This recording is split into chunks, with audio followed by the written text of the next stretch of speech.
I bought my dream house and kept it safe with Mom for days. But the next morning, I woke up to find Mom and sister gone with the cash. They texted me, "Thanks for the money, now we'll live our dream life." I laughed, since the bag only held $10 million. I pulled out too. Can you imagine waking up one morning, your life on the cusp of everything you've ever dreamed of, only to find out your own mother and sister, the people you trusted most in the world, have vanished with $10 million of your hard-earned money? Yeah, that happened to me. And honestly, it was only the beginning of the twisted story. What came next?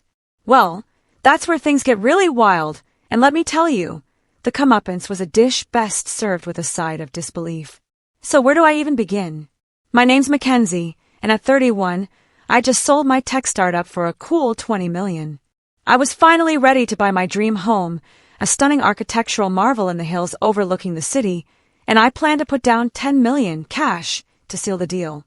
This wasn't just about money, it was about breaking a cycle. See, I grew up in a tiny, cramped 2-bedroom apartment in Portland. Peeling wallpaper, a persistent mold problem, that was home. My mom, Diane, worked double shifts at the local diner, coming home with swollen feet and the smell of grease permanently etched into her uniform. My younger sister, Rebecca, and I rarely saw her. Money wasn't just tight, it was a constant, suffocating pressure, a shadow clinging to everything we did. Christmas meant one modest gift, birthdays were celebrated with homemade cake, and vacations? Forget about it. They just didn't exist in our world. From a really young age, I grasped that education was my one-way ticket out. While other kids were out playing or going to parties, I was studying, working part-time at the grocery store, saving every single penny. My determination was an absolute obsession. I remember my high school counselor telling me, "Mackenzie, you work like someone's chasing you." And she was right. Something was chasing me, the paralyzing fear of staying trapped in that cycle of poverty. All that relentless effort paid off. Full scholarship to MIT. Even there, I worked 2 jobs just to cover living expenses, surviving on ramen and free campus events, sending every spare dollar back home to help Mom and Rebecca. Those college years were a blur of lectures, coding marathons, and late-night shifts. After graduation, I landed a junior developer position, and within 2 years, I had enough connections and confidence to strike out on my own. My startup, Secure Flow, specialized in encryption software for financial institutions. We struggled initially. I'm talking 18-hour workdays, maxed-out credit cards, and the constant, gut-wrenching terror of failure. But by our 3rd year, we'd secured major clients, and the profits finally started rolling in. Throughout this entire journey, my relationship with my mom remained complicated. On the surface, she was supportive, quick to congratulate me, proudly telling her friends about my success. But sometimes, I'd catch a flicker in her eyes, resentment. Maybe when I'd excitedly share a business breakthrough, she'd listen quietly, then quickly change the subject to Rebecca's struggles or her own health problems. As my company grew, I made damn sure to share my success. I bought Mom a modest but comfortable 3-bedroom house in a nice neighborhood, complete with the garden she'd always wanted. I paid off her medical debts and set up a generous monthly allowance so she could finally quit waitressing. She accepted everything with a smile that never quite reached her eyes, often saying things like, "Well, I guess all those years of sacrifice were worth it." Or, "At least one of my girls made something of herself." The backhanded compliment always stung. Rebecca, my younger sister, was 5 years younger than me and seemed almost allergic to responsibility. While I was driven and focused, she drifted through life, dropping out of community college, cycling through dead-end retail jobs, always having some drama with friends or boyfriends. Mom made endless excuses for her. "She's just finding herself," or, "Not everyone can be as focused as you, Mackenzie." In recent years, Rebecca's financial dependence had really ramped up. Every few months, there'd be an emergency. Car repairs, overdue rent, unexpected medical bills. I always sent money, even though I'd occasionally suggest career counseling or offer to help her find a steadier job. These suggestions usually resulted in teary phone calls to Mom about how I thought I was better than everyone else. Last Thanksgiving, I noticed something off. Rebecca kept stepping outside to take phone calls, speaking in hushed tones. When I asked about it, Mom jumped in to say Rebecca was finally seeing someone promising. The subject was quickly changed. Looking back now, I should have paid more attention to the secretive glances they exchanged. Despite these odd undercurrents, I never, ever doubted their love for me. We were family after all. So, when the offer came to acquire Secure Flow for $20 million, they were literally the first people I called. Mom cried and said she was proud. Rebecca shrieked and immediately asked if this meant I could help her start the boutique she'd been talking about. I was so caught up in my own excitement that I completely missed how quickly their thoughts turned to what my success meant for them. The acquisition process dragged on for months. Negotiations, legal reviews, mountains of paperwork. Throughout it all, I dreamed of that house. $28 million was extravagant, but I planned to offer $10 million in cash to beat out other interested buyers. My life felt perfect. My company's technology would reach more people. I had financial security beyond anything I could have imagined, and I was about to buy my dream home. I was even engaged to Jason, a kind, grounded environmental engineer who loved me for who I was, not what I had. How quickly it would all unravel, I had absolutely no idea. The day I walked into Pacific Northwest Bank to withdraw $10 million is burned into my memory.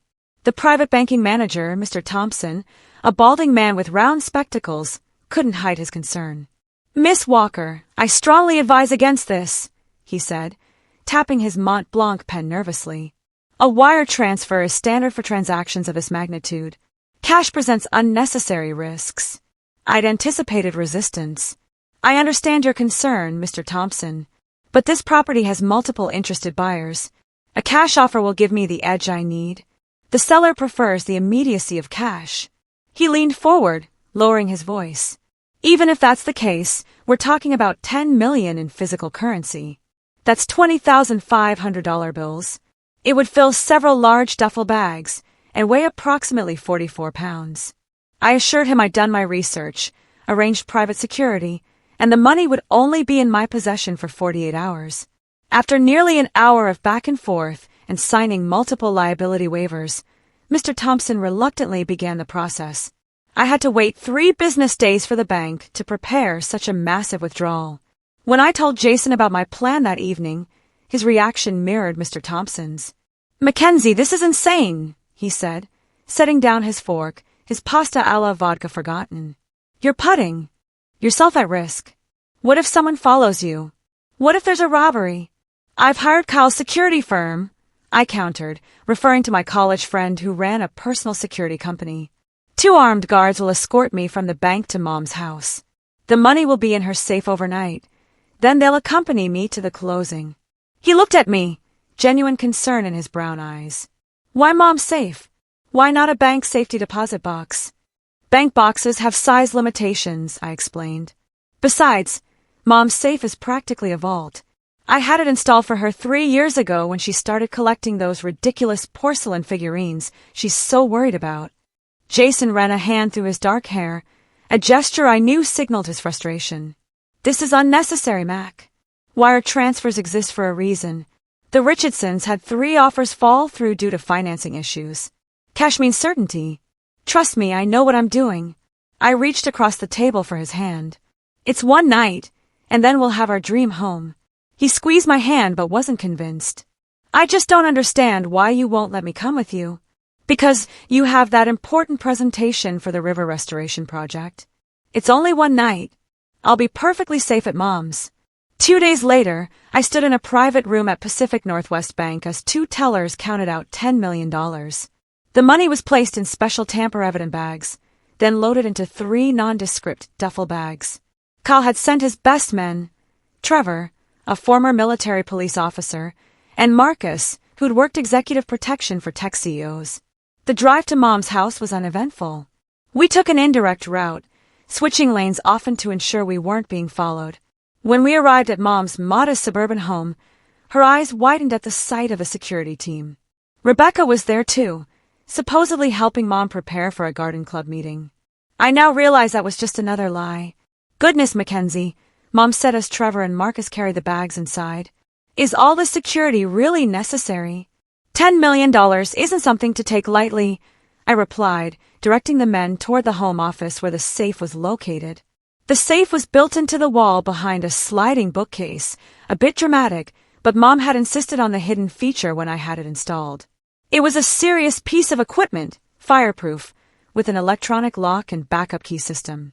It could easily hold all 3 duffel bags with room to spare. As Trevor and Marcus placed the money inside, I couldn't help but notice Mom and Rebecca hovering in the doorway, their eyes fixed on the bags. At the time, I interpreted their interest as natural curiosity. Now, I understand it was something far more calculating. "We'll pick you up tomorrow at 9 o'clock, Trevor said as they prepared to leave. "Call if you need anything before then." After they left, an odd tension filled the house. Mom busied herself in the kitchen, preparing dinner with unusual enthusiasm. Rebecca peppered me with questions about the house I was buying, its location, whether I planned to install a similar safe there. During dinner, Mom asked questions she'd never shown interest in before. "So this money," she said, twirling spaghetti around her fork. "It's all in cash, not checks or anything?" "Yes, all cash. $500 bills, mostly," I answered. "And the bank just let you walk out with that much?" Rebecca asked, her voice higher than usual. "Not exactly. There was quite a process. And as you saw, I hired security." Mom nodded thoughtfully. "And these people tomorrow, they're expecting cash? They won't find it strange. The real estate world operates differently at this level," I explained. "Cash offers speak volumes, especially for properties like this one." Later that evening, Mom received a phone call that she took in her bedroom, door closed. When she returned, her cheeks were flushed. "Everything okay?" I asked. "Oh, just Helena from Garden Club confirming tomorrow's meeting," she said, not quite meeting my eyes. I slept in my old bedroom that night, the twin bed uncomfortable for my adult frame. Around midnight, I thought I heard whispers in the hallway, but dismissed it as my imagination, or perhaps Mom checking on me like she used to. Had I known it would be the last normal night of my life, I might have paid more attention to the signs. The unusual interest in the money, the secret phone calls, the subtle excitement that seemed to vibrate through the house. Instead, exhausted from the stress of the withdrawal and upcoming purchase, I fell into a deep sleep, completely unaware of what morning would bring. The next morning, I woke to sunlight streaming through the faded curtains. For a moment, I felt like a teenager again, ready to tackle another day of high school. Then, reality flooded back. I was 31, about to buy my dream home, and had $10 million locked in my mother's safe. The house was unusually quiet. Normally, Mom would be in the kitchen by 7 o'clock, the smell of coffee and toast filling the air. I checked my phone. 7:45 a.m., plenty of time before Trevor and Marcus would arrive at 9 o'clock. "Mom!" I called out, patting down the hallway in my pajamas. No answer. I knocked on her bedroom door, no response. I pushed it open to find the bed made, looking as though it hadn't been slept in. Strange, but not alarming. Perhaps she'd left early for her garden club meeting. "Rebecca!" I tried, knocking on the guest room door. Silence. An uneasy feeling began to creep over me as I walked to the home office. The bookcase that concealed the safe was slightly ajar. I slid it open fully, my heartbeat accelerating. The safe door stood open, its contents gone. No duffel bags, no $10 million, nothing. "No, no, no," I whispered, my voice rising with each repetition until I was screaming. "No." I tore through the house, checking every room, every closet, as if the missing money might be hiding somewhere.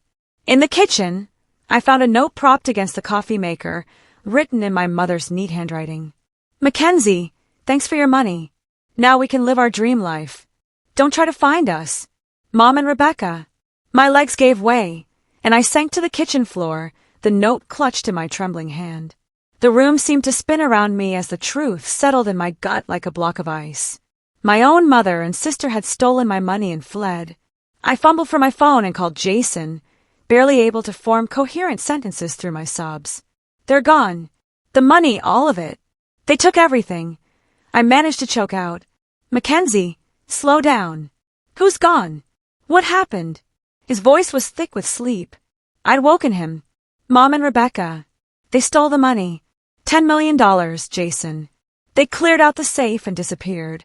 20 minutes later, Jason burst through the front door, still wearing the sweatpants and t-shirt he slept in, his hair uncombed and eyes wild with concern. He found me sitting at the kitchen table, staring blankly at my phone. "I've called them 16 times," I said without looking up. Mom's phone goes straight to voicemail. Rebecca's rings once, then disconnects. "They've blocked me." Jason knelt beside me, taking my hands in his. "We need to call the police right now." The next few hours passed in a blur. 2 patrol officers arrived first, followed by Detective Sarah Martinez, a sharp-eyed woman with salt and pepper hair pulled back in a tight ponytail. She took detailed notes as I explained the situation, her expression giving away nothing. "Let me make sure I understand," she said after I finished. "You voluntarily brought $10 million in cash to your mother's house, placed it in her safe, and now both your mother and sister are gone along with the money." Put like that, it sounded impossibly naive. I nodded, shame burning my cheeks. "And you have documentation for this cash withdrawal?" I showed her the bank receipts and liability waivers on my phone. She photographed each one, then asked, "Do you have reason to believe they were planning this? Any unusual behavior recently?"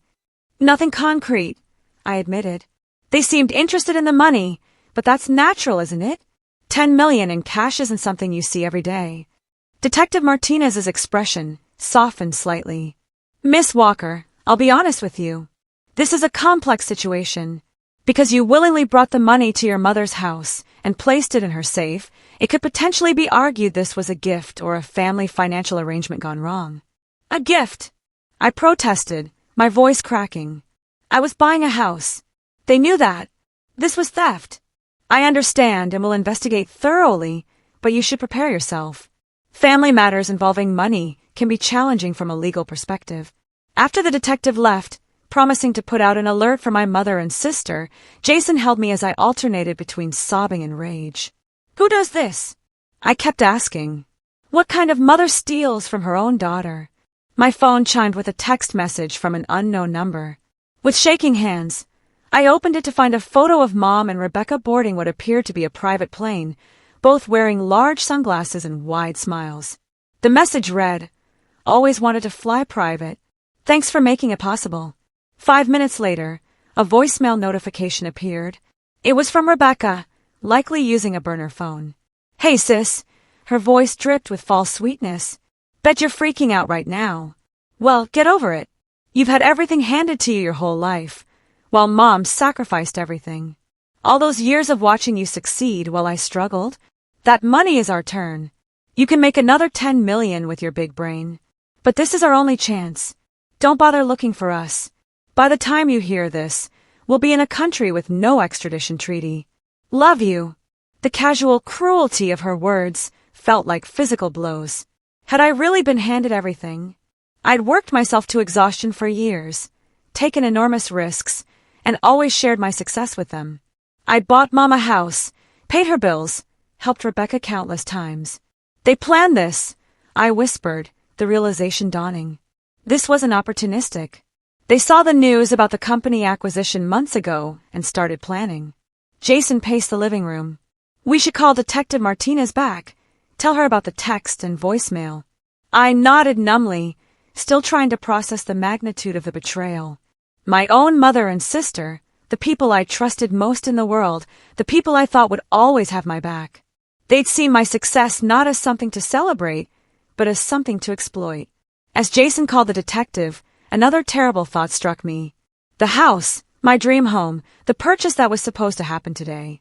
I was now short $10 million with no way to replace it in time. The life I'd worked so hard to build was crumbling around me. And the worst part, the people who destroyed it were the very ones I tried hardest to lift up along the way. The following days blurred together in a haze of police interviews, lawyer consultations, and sleepless nights. Detective Sarah Martinez became a constant presence. Her compassionate professionalism offered a small anchor in the storm my life had become. "We've confirmed they left on a private charter to the Cayman Islands," she informed me 3 days after the theft, sitting across from me at my kitchen table. "From there, we believe they took another flight, but we're still tracing that movement." "How did they even arrange a private plane?" I asked, cradling a cup of coffee I couldn't taste. Your sister contacted a charter service 2 weeks ago. They paid cash, presumably some of your money, and used fake identification. Very methodical, she hesitated before adding. This level of planning suggests they may have had help. What kind of help? We're looking into some connections your mother appears to have made recently. There's evidence she was in contact with individuals known to facilitate this type of disappearance. The implication hit me like a physical blow. You're saying my mother was talking to criminals? Planning this? Detective Martinez's expression remained neutral. We found searches on her computer, 4 countries without extradition treaties, dating back 3 months. There were also encrypted email exchanges we're still working to decode.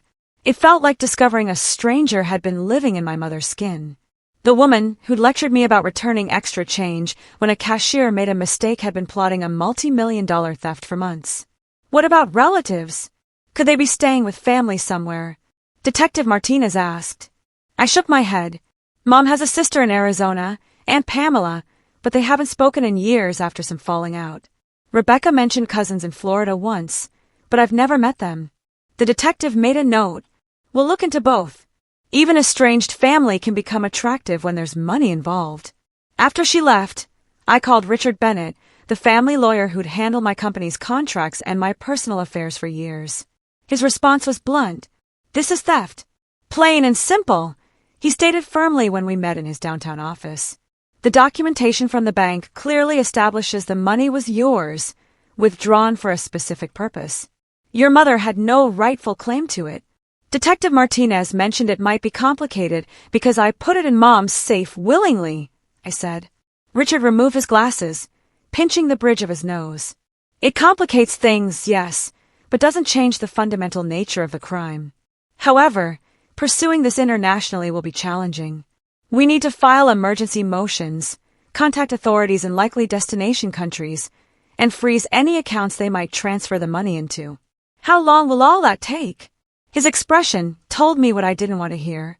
Weeks at minimum, possibly months. And even then, success isn't guaranteed, especially if they've planned as carefully as it appears. I left his office with a growing sense of dread. The legal process would be lengthy, expensive, and might ultimately prove fruitless. Meanwhile, my mother and sister were free, spending my money with abandon. The emotional toll was becoming unbearable.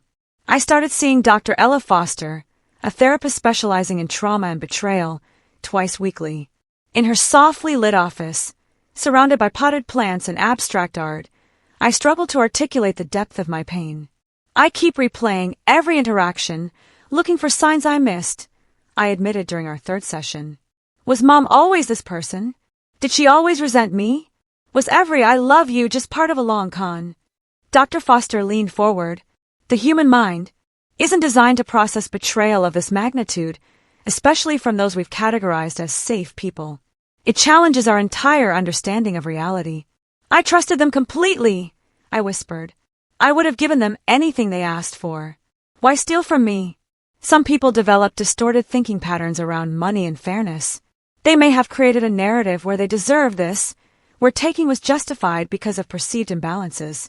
It doesn't make it true, and it certainly doesn't make it right. These sessions helped, but only marginally. Nightmares plagued my sleep, dreams where I chased my mother and sister through endless airport terminals, always a few steps behind. I'd wake gasping, drenched in sweat, reaching for Jason only to find his side of the bed empty. He'd taken to sleeping in the guest room, claiming my restlessness kept him from getting the sleep he needed for work. Our relationship was another casualty of the theft. What had once been a partnership full of warmth and understanding was becoming increasingly strained. Small disagreements escalated into arguments. Silence stretched between us like physical distance. You need to start thinking about moving forward, Jason said one evening, after I'd spent hours on the phone with Detective Martinez discussing a possible sighting of my mother in Singapore. It's been almost 4 weeks, Mackenzie. Moving forward, they stole $10 million from me. I know, he sighed, exhaustion evident in his voice. But you're letting this consume you. You've barely left the apartment. You're not sleeping. You're not eating properly. You turned down that consulting offer from Nextech because I can't focus on work right now. That's exactly my point. Your entire life has become about finding them. There's more to you than this situation, Mac. I couldn't make him understand that this wasn't just about the money. It was about the complete shattering of my reality. Every childhood memory was now tainted. Every sacrifice my mother had supposedly made for me called into question. Meanwhile, the investigation continued to uncover disturbing details. Mom had apparently been maintaining a secret email account for years, one I knew nothing about. In it, Detective Martinez found communications with Rebecca dating back 18 months, discussing what they called the plan. There were references to casino visits and significant gambling debts my mother had accumulated without my knowledge. Bank records showed she had taken out a second mortgage on the house I bought her, presumably to cover these debts.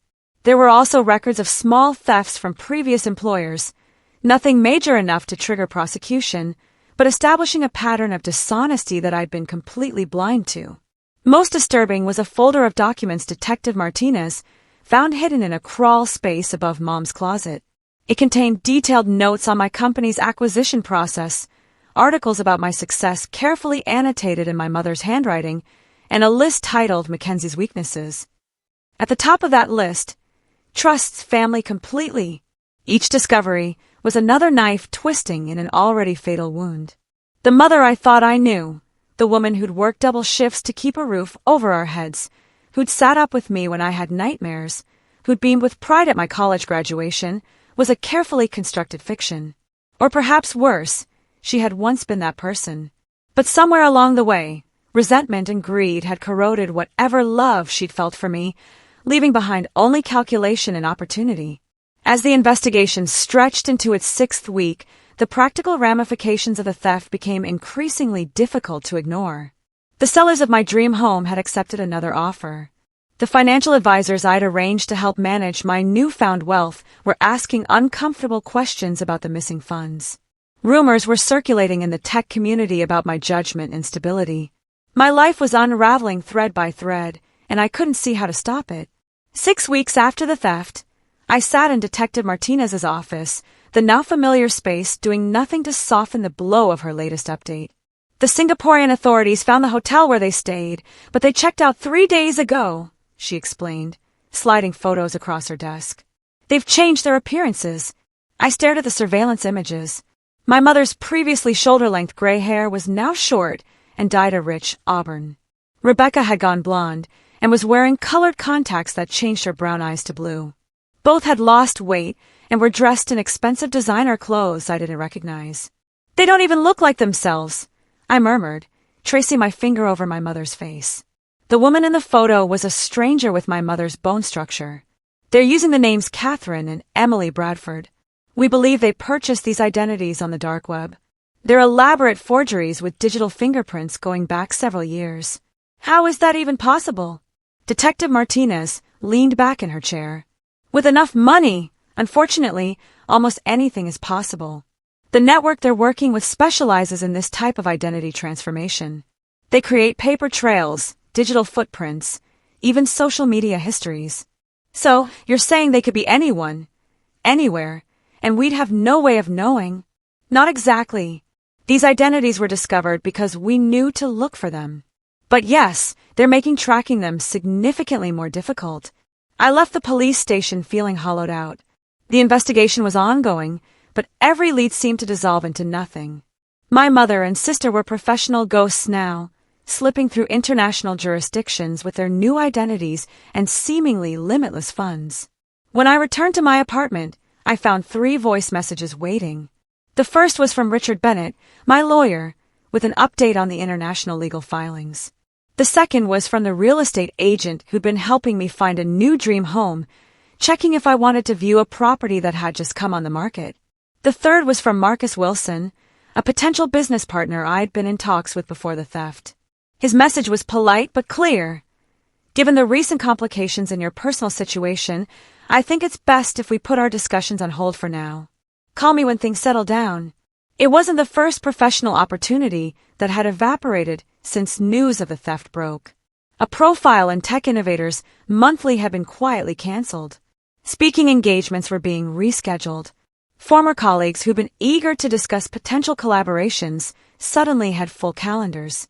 The tech world, for all its talk of disruption and risk-taking, was deeply conservative when it came to personal instability. No one wanted to align themselves with someone whose judgment was so publicly called into question. After all, if I couldn't protect my own assets from my family, how could I be trusted with investors' money or sensitive industry partnerships? The breaking point came that evening when Jason returned from work, his expression carefully neutral as he set his laptop bag on the counter. "I got a call from Detective Martinez today," he said. "She wanted to know if I'd heard anything from your mother or sister." "And had you?" The question came out sharper than I intended. His face hardened. "Of course not. But the fact that you'd even ask, that says everything about where we are right now." "Where we are?" "Yes, Mackenzie. Where we are." He gestured between us. "You don't sleep. You barely eat. You spend every waking moment either talking to the detective or that lawyer or scrolling through international banking regulations. When was the last time we had a conversation that wasn't about the theft?" I tried to remember but couldn't. The theft had become my whole world. The pursuit of justice, my only purpose. "They stole $10 million, Jason. What am I supposed to do? Just let it go?" "No, but you need to find a way to live while you're dealing with this. It's been 6 weeks, and you're still in exactly the same place as you were the day it happened." "That's not fair." "What's not fair is watching the woman I love disappear into this black hole of obsession and being completely powerless to help her." His voice cracked slightly. "I've tried to be patient. I've tried to be supportive, but you're not letting me in, Mac. You're shutting down every attempt I make to connect with you." I felt defensive anger rising. "So this is my fault? I'm the victim here." "Yes, you are. But you're using that as an excuse to push away everyone who cares about you. Your friends have stopped calling because you never return their messages. You've turned down every invitation to get out of this apartment. And when I try to talk about anything other than the theft, you shut down or find a way to circle back to it." Deep down, I knew he was right, but admitting it felt like another surrender, another loss. "What do you want from me?" I asked, my voice small. Jason ran a hand through his hair. "I want you to decide if there's room in your life for anything besides this pursuit. Because right now, it doesn't feel like there is. Are you giving me an ultimatum? I'm asking for honesty, Mackenzie. Can you see a future beyond this? Can you imagine a day when you're not consumed by finding them?" I opened my mouth to say yes, to promise him I could move forward, but the words wouldn't come. The truth was, I couldn't imagine it. The betrayal had become my identity. The pursuit had become my purpose. "I think I need some space," Jason finally said into the silence. "I'm going to stay with Greg for a while. When you're ready to have a life again, a real life, not this holding pattern, call me." He packed a bag while I sat motionless on the couch, unable to find the words to make him stay. Unsure if I even wanted to. When the door closed behind him, the apartment felt impossibly empty. I spent that night alone, staring at the ceiling, replaying every moment of the past 6 weeks, then expanding backward, examining my entire relationship with my mother and sister through this new, tainted lens. Had there been signs all along? Had I been willfully blind because acknowledging the truth was too painful? Or had they genuinely changed, corrupted by the prospect of wealth beyond their imagining? By morning, I'd reached rock bottom. I hadn't slept. I hadn't eaten. Jason was gone. My professional reputation was in tatters. The money was still missing, and despite weeks of international investigation, my mother and sister remained free, enjoying the fruits of their betrayal. I stood in my kitchen, staring at my reflection in the darkened window. The woman looking back at me was a stranger, hollow-eyed, gaunt, defeated. This wasn't who I was. This wasn't who I wanted to be. Something had to change. I just didn't know what or how. The call that changed everything came at 2:17 a.m., jolting me from a restless sleep. I fumbled for my phone, squinting at the screen. Trevor Sullivan, one of the security guards who escorted me to my mother's house that fateful day. "Trevor, what's wrong?" My voice was thick with sleep. "Miss Walker, I apologize for calling so late, but I need to speak with you immediately. In person. It's about your situation." Fully awake now, I sat up. "It's the middle of the night. Can this wait until morning?" "No, ma'am, it can't. What I need to tell you shouldn't be discussed over the phone." I can be at your apartment in 20 minutes. His tone left no room for argument. All right, I'll be here. Exactly 19 minutes later, my doorbell rang. Trevor stood in the hallway, still wearing his security company polo shirt, his expression grave. Thank you for seeing me, he said as I let him in. Is the apartment secure? No cleaning service or maintenance staff been here recently? No, just me. What's this about, Trevor? He scanned the living room before speaking. The money your mother and sister took, it wasn't real. The world seemed to tilt on its axis. What? The cash in those bags was counterfeit. Sophisticated fakes, but fake nonetheless. I sank onto the couch, struggling to process his words. That's impossible. I withdrew it from Pacific Northwest Bank myself. You were there. Trevor nodded. Yes, but what you don't know is that Kyle, my boss, has a standard protocol for high-value transports. All cash bundles are tagged with tracking devices and security strips. When we placed the bags in your mother's safe, I activated those systems. And the trackers showed the bags leaving your mother's house at 4:12 a.m. and traveling to a private airfield. But here's the thing. The security strips detect the chemical composition of real currency. 2 hours after the bags left your mother's house, the strips registered a complete change in composition. The real money had been swapped out. My mind raced, trying to make sense of this revelation. So, someone stole the real money before my mother took the bags? A double theft. Trevor shifted uncomfortably. Not exactly. The swap happened at Kyle's secure facility the night before we delivered it to your mother's house. The money was replaced with high-quality counterfeits, visually indistinguishable from real currency. Are you saying Kyle stole my money? Anger began to replace confusion. No, Miss Walker. Trevor took a deep breath. I'm saying you arranged the switch yourself. For a moment, I thought I'd misheard him. What?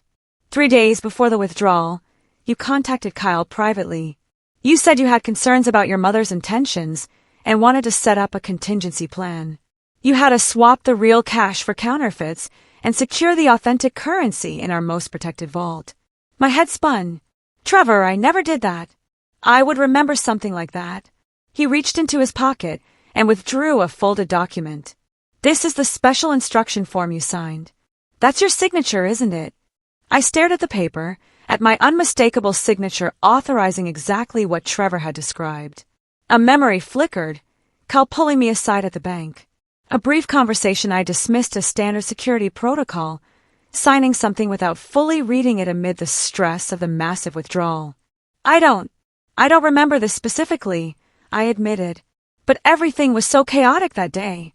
Kyle wanted to contact you immediately after your mother took the bags, but our monitoring system malfunctioned. We only confirmed the switch happened yesterday when we did a full system diagnostic. He sent me to tell you in person because of the sensitive nature of the situation. So, your mother and sister have bags full of extremely convincing but ultimately worthless paper. The real $10 million is in our secure facility, waiting for your instructions. Laughter bubbled up from somewhere deep inside me. A strange, almost hysterical sound that I couldn't control. All this time, all this anguish, and my mother and sister had stolen worthless counterfeits. The cosmic justice of it was almost too perfect to believe. I need to see it, I said when I could finally speak normally again. The real money. I need to see it with my own eyes. Of course. I can take you there now. 2 hours later, I stood in a climate-controlled vault beneath Kyle's security company headquarters, staring at 3 familiar duffel bags. With trembling hands, I unzipped one, revealing stacks of genuine $500 bills, exactly as I remembered from the bank. It's all here, Kyle confirmed, standing beside me. $10 million, untouched.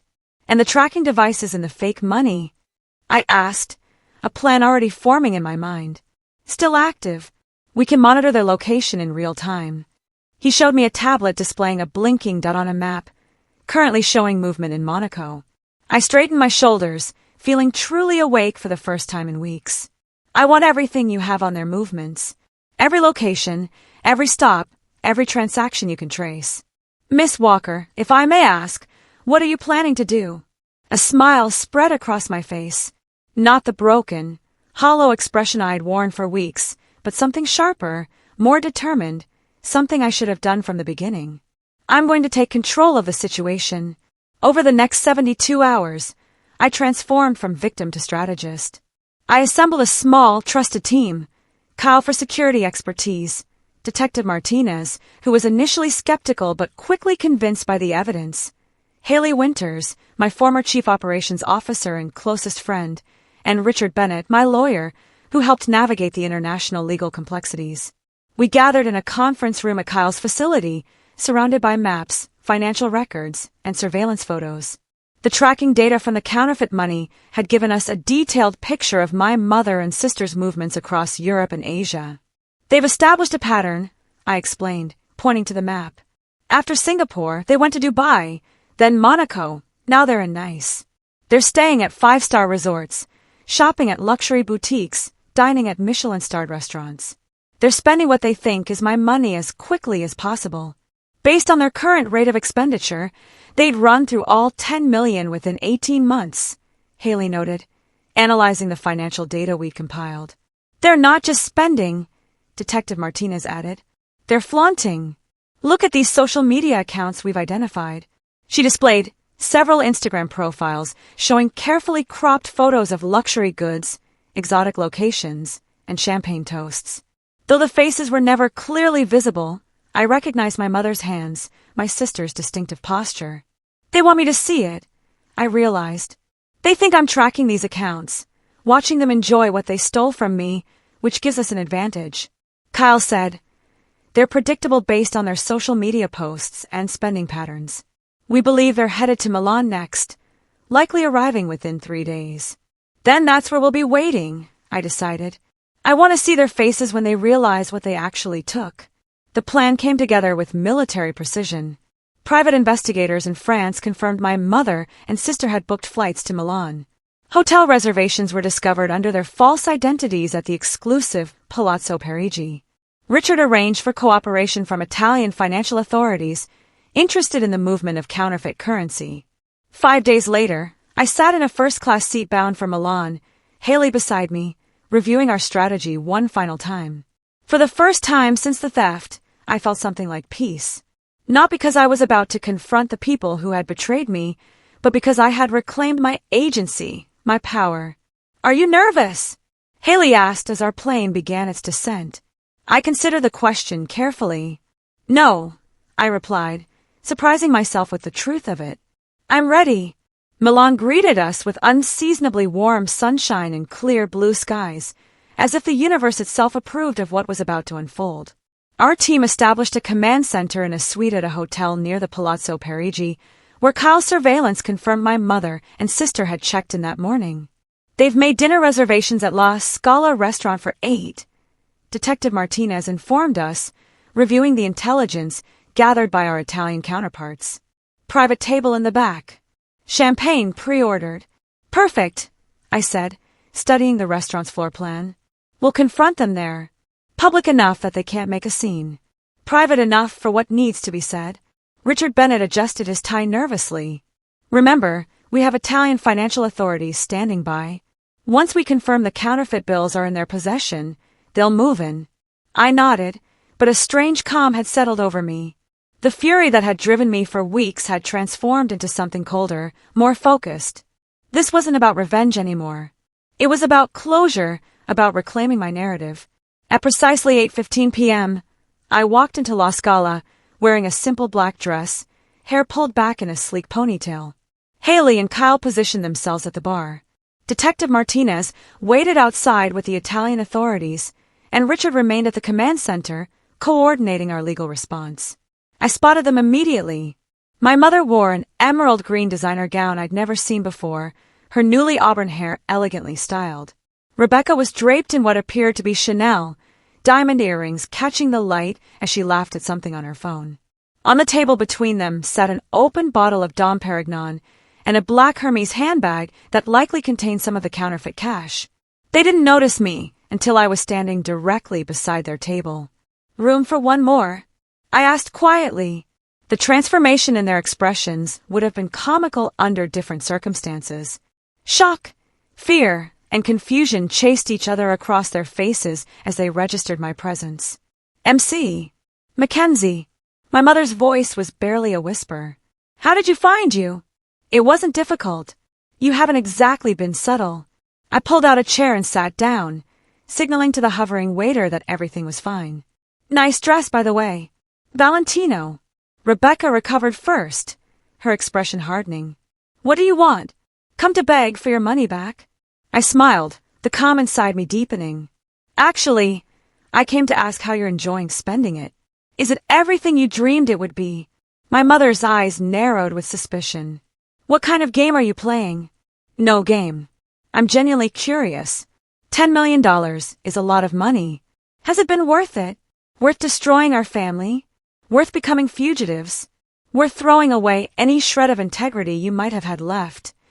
Rebecca laughed, though it sounded forced. Save the guilt trip, Mackenzie. You can make another $10 million with your precious company. This was our only chance at the life we deserve. The life you deserve, I repeated thoughtfully. And what exactly do you think that is? Freedom, my mother said, finding her voice. Freedom from struggling, from always being one emergency away from disaster. From watching you succeed while you what? Lived in the house I bought you. Accepted the monthly allowance I provided. Called me every time you needed money for another self-inflicted crisis. The words came out sharper than I intended, and I took a breath, centering myself. But that's not really why I'm here. I reached for Rebecca's handbag, ignoring her protest as I opened it and removed a stack of bills. Do you know what's special about $500 bills? They exchanged confused glances. They're rare enough that most people have never handled one, which makes them perfect for counterfeiting if you know what you're doing. I held the stack up to the light, showing them the watermark. High-quality fakes. Almost impossible to detect without special equipment. The blood drained from my mother's face. What are you talking about? The money you stole. It's fake. Every single bill, worthless. Rebecca snatched the stack from my hand. You're lying. We've been spending it for weeks. Small amounts in tourist areas where cashiers don't look too closely, or at luxury stores where they were distracted by your apparent wealth. But try depositing a significant sum in a bank. Try purchasing property. It won't work. My mother's hands trembled as she reached for her wine glass. I don't believe you. The real money never left the security company's vault. It's still there. All $10 million, waiting for me to use it as intended. That's impossible. Rebecca hissed. We took it from the safe ourselves. After it had been swapped for counterfeits, yes. I leaned forward. Did you really think I'd leave that much cash unsecured without a backup plan? I knew something was wrong. I didn't want to believe it was you, but I protected myself anyway. The truth of my words registered in their expressions, dawning horror mixed with disbelief. Rebecca began frantically rifling through her bag, examining the bills more closely. Even if that's true, my mother said, her voice unsteady, you can't prove we took it. It would be your word against ours. That might have been true, except for the tracking devices embedded in the counterfeit bills. Devices that have been recording your movements across 3 continents. I gestured subtly toward the entrance where Detective Martinez now stood with 2 Italian officers. The authorities know exactly where you've been and what you've done. Rebecca's face crumpled. You set us up? No, I corrected her gently. You set yourselves up the moment you decided to steal from me. What followed was surprisingly anticlimactic. The Italian officers approached quietly, discreetly showing their badges and requesting that we all come with them. My mother and sister were separated for questioning, their hotel rooms searched, revealing nearly $7 million in counterfeit bills they hadn't yet spent. In a sterile interview room at the Milan Financial Crimes Division, I sat across from my mother for what I knew would be the last time. Her designer dress looked out of place against the institutional furniture. Her carefully applied makeup smudged from crying. Why? I asked simply. I gave you everything you ever asked for. What made you think you deserved it all? She wouldn't meet my eyes. You make it sound so simple. It is simple, Mom. You're my mother. I loved you. I trusted you. And you had everything. The words burst from her like they'd been held back for years. Everything always came so easily to you. Good grades, scholarships, success.